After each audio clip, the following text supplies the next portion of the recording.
soul-destroying. It was, I'll be honest, I had sleepless nights. I've never experienced anything like it. It was emotional. It nearly broke me, if I'm honest, emotionally. And I'm a strong person. What do you think Reform is offering that the other parties weren't? Honesty. What you see is what you get with Reform. And I think that, look, we've seen apathy is an all-time high. We've seen that anger in politicians is an all-time high. And Reform offers honesty, it offers hope. And what unites, I mean, we've pulled from Labour and Conservatives. We unite for our love of our country, as Nigel says, for family and for community. And this is where the rebuilding begins. And just final question, you're going to have to work with fellow Conservative leaders on the Greater Mayoral Committee in Lincolnshire. Are you going to be able to do that after the divisiveness of this campaign? I'm going to be the bigger person. I mean, look, don't forget, I was a government whip. I worked even with opposition then. As a Conservative MP, occasionally I was in the opposition lobbies. So I always lead with my heart, and I always do what's right, and I'll do what's best and what's necessary for the people of Lincolnshire. How much pressure is there on there now for you to actually deliver? Oh, completely. Look, gosh, I take this seriously because a lot's resting on Reform's future for anyone who gets elected, all the councils up and down the country that we will take control of. You know, it takes it from being a protest party to showing what we can do in power. So this, I will not overpromise. I will deliver what's achievable. Because from here, it's these pivotal moments. We've got the elections in Wales next year. We've got the elections in Scotland. And then the general election. We've obviously got elections here in 2 years' time as well, haven't we? So I will deliver. Yeah. Can I just ask about the nature of the campaign? You said it was a dirty campaign, but you just used your speech to smear other candidates and to bring up all of that dirty laundry. Do you think that's appropriate? Well, I ask you, if the police was called on you for something unfounded, if you was reported to the council for something that was unfounded, wouldn't you want to speak out about it? I've always been honest. I was honest about Conservative Prime Ministers when I was a Conservative, so I will always call out bad behaviour. But you're elected to be a representative for this county now, first mayoralship. Do you think it's appropriate for a politician to be speaking? I think it's important to restore trust in politicians by speaking the truth. In my 9 years as an MP, I always spoke truth to power, even if it was the Prime Minister. I will continue doing that. I mean, all the candidates left halfway through your speech. They were so disgusted by what you said. I spoke to the Tory candidate. He left when you said... He left when you said migrants should be put in tents. That's good enough for France. That should be good enough for them too. Do you think that's a divisive way of conducting politics? I think it's what the majority and the silent majority think.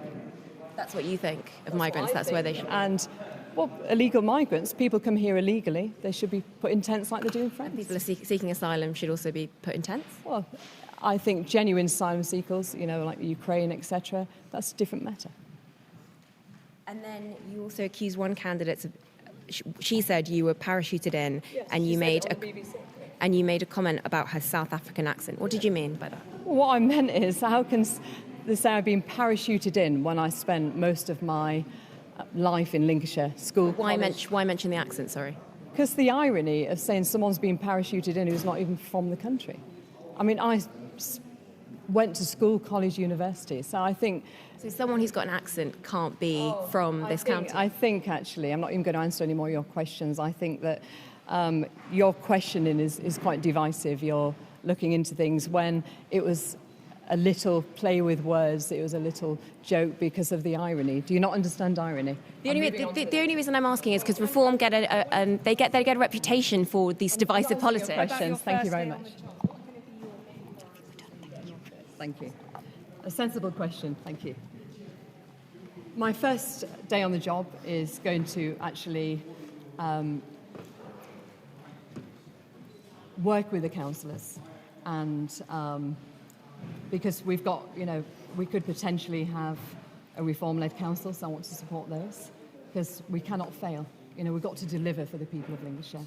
So my first thing would be supporting them. some newly elected ones. It's looking at the balance sheet and actually meeting with stakeholders. I mean, I said I will form a Transport for Greater Lincolnshire, where we get stakeholders, even from charities and decision makers, to finally get Lincolnshire moving.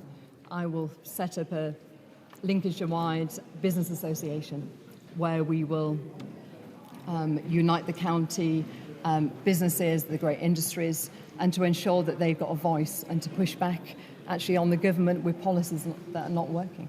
When you look back in 4 years at the end of your term, what's that one thing you really hope you've achieved? I want Lincolnshire to be thriving. I want the next generation to not have to leave the county for better jobs. I want them to be able to get around the county, and I want those, even with special educational needs like I've got myself, my son's got, to be given that start in life. I want to make Lincolnshire a better place for everyone. Are you on the same page as Nigel Farage on special educational needs, his suggestion that it's something that's being overdiagnosed and he's come up with?